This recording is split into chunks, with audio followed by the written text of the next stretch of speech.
This is a picture of Hoyo Negro. It's one of the chambers that we have in Mexico. It's about 60 feet in diameter. And I've been taking this picture for the last 8 years. I take the same picture over and over, again, with different technology. And this is the last iteration of these, which I think I'm finally happy with it. I'm hoping Sam was here in the room to tell me that we don't have to take the picture anymore. But so I've been taking this picture all the time.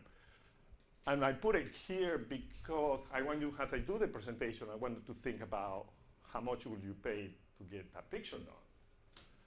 And where would you get the money to do that? Because people, nobody wants to give you money to go take pictures around. So we have these great ideas of things we want to do. And the question is, where do we get some funding to do it? Or do we need the funding? So I had one picture, and we'll come back to it. But the real topic of this presentation is in project funding. Last May, Gerald shared with me the agenda for the core project that happened in Dubai, and I had a look and I said, wow, this is great.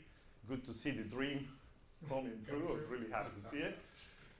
And I said, the only thing that I see is missing is a little bit of talking about funding. You know, how do we do the funding of some of these exciting projects?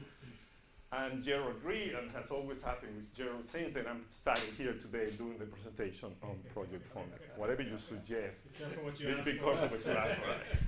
Been there more than once. So what I decided to put Gerald also on the presentation, and my friend Sam actually reviewed these, so I put the three of us. Always happy to ask Sam on anything we can do together.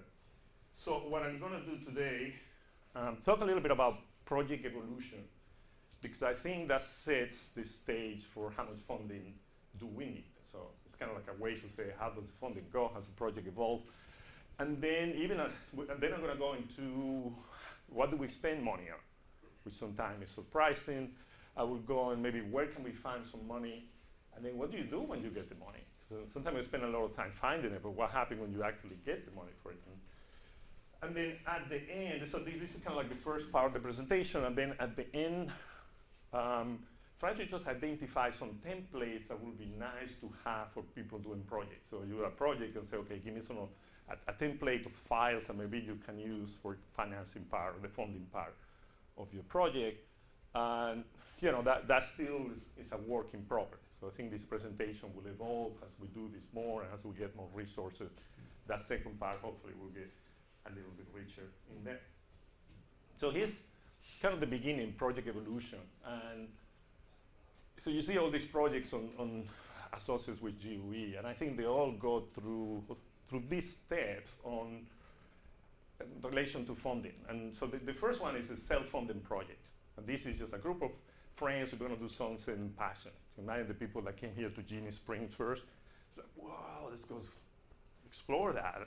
And then so they do it for the passion of it. You want to do it, you want to go over there. It's very clear for everybody that this is self-funded. We're doing this, sometimes we do it in our spare time, we do it on the evening, vacation, so everybody covers the expenses of the project by themselves. And this is probably the most fun part of any project. So when we're there doing this for the passion of it, it's like what starts in there. And then as you put time on something, then your project becomes, and you identify some goals. So maybe we want to map the cave, maybe we want to do some 3D models, or maybe we want to recover some artifacts, some Roman artifacts that are down in the wreck. So we start now with some goals. And then once we have those, then maybe at that point we can start trying to find some funding for it. And at the beginning, you may find partially funding. Maybe you get some, if we're doing a mapping project, maybe we get cookies. And we're like, oh my God, if we can get a bag of cookies, and this is the cave cookies, on arrows to go do the exploration, that would actually help, you know, having to buy it. If maybe we can get cave line.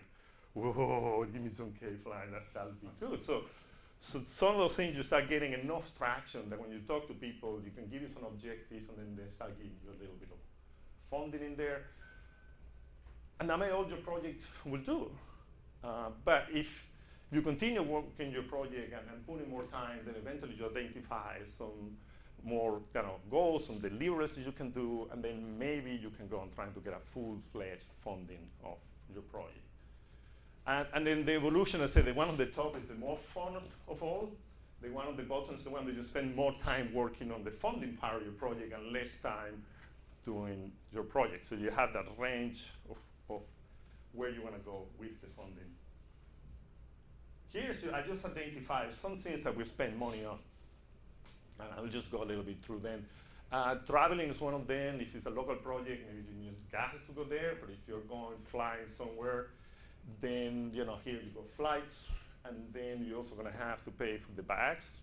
And as we were talking about John the other day, you really want that status on your airplane ticket so you can get at least 3 bags through. But the bags can actually be a lot of the money just to get the equipment there.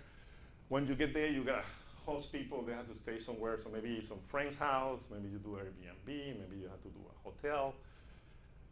You get there, you need to do some rental of equipment, so some rental of car, maybe we get I remember Gerald and I did a trip a year ago with Todd, and we rented this van, and it was probably one of the funnest trips we ever had, because you're with Todd in a van for many hours at a time. That's usually a lot of, so you gotta look your options, and then you have to feed people when you get there.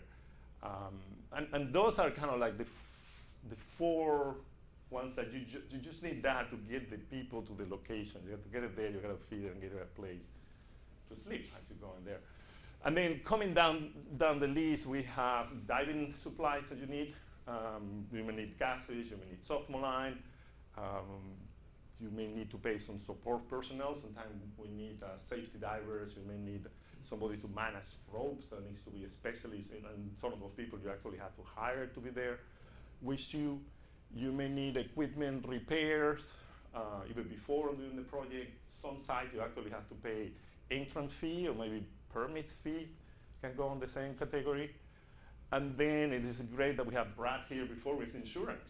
I put it in there before I thought he was gonna be the first presenter before me, but maybe we need to put the insurance amount that we need there before we go to this project. On the other side, there's a little bit of, this is like in all the projects, the other side is that the projects evolve a little bit more.